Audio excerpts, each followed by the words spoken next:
इस वीडियो में हम लीज पेंडेंस के बारे में बात करेंगे, जिसे कि ट्रांसफर ऑफ प्रॉपर्टी एक्ट 1882 के सेक्शन 52 में डिफाइन किया गया है। अगर आप कभी सिविल मुकदमे में फंसे हैं तो लीज पेंडेंस के बारे में आपने जरूर सुना होगा।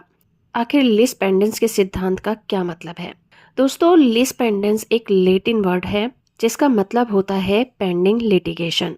इसे ट्रांसफर ऑफ प्रॉपर्टी एक्ट में सेक्शन 52 में डिफाइन किया गया है और ये इमूवेबल प्रॉपर्टी पर लागू होता है। अगर किसी प्रॉपर्टी पर कोई भी कोर्ट केस चल रहा हो तो उस प्रॉपर्टी का किसी भी तरह का ट्रांसफर अवैध माना जाएगा और इस ट्रांसफर में सेल करना, गिफ्ट करना, मोर्टेज या फिर लीज शामिल होता है। यानी कि कोर्ट केस के दौरान उस तरह की प्रॉपर्टी को किसी भी तरह का ट्रांसफर करना अवैध है। ये सिद्धांत ये सुनिश्चित करता है कि मुकदमे का अंतिम निर्णय बेकार ना हो जाए और किसी भी तरह के लीगल प्रोसेस से बचने के लिए लोग प्रॉपर्टी को ना बेच सके। लीज पेंडेंस का जो मेन पर्पस है वो कोर्ट के आदेश को प्रभावी बनाए रखना है और खरीदारों को आगे होने वाली किसी भी लिटिगेशन से बचाना होता है। फॉर एग्जाम्पल, राम और श्याम के बीच एक जमीन को लेकर मुकदमा चल रहा है। मुकदमे के दौरान राम चुपचाप वो जमीन मोहन को बेच देता है। कोर्ट का फैसला आता है कि जमीन श्याम की है।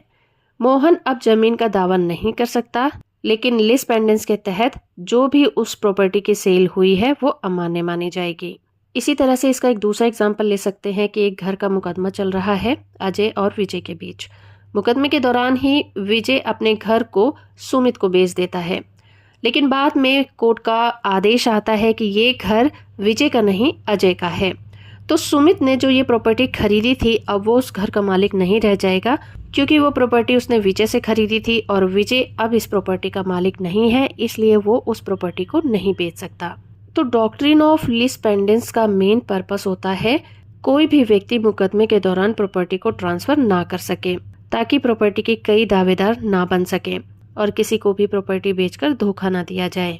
तो लीज पेंडेंस के लिए कुछ कंडीशंस भी होती हैं, जैसे कि मुकदमा इमूवेबल प्रॉपर्टी से रिलेटेड होना चाहिए, मुकदमा किसी भी कॉम्पिटेंट कोर्ट में पेंडिंग होना चाहिए और उस प्रॉपर्टी को अगर ट्रांसफर किया गया है तो वो उसके जजमेंट को प्रभावित करने वाला होना चाहिए और मुकदमा दोनों पार्टीज के अधिकारों से रिलेटेड होना चाहिए।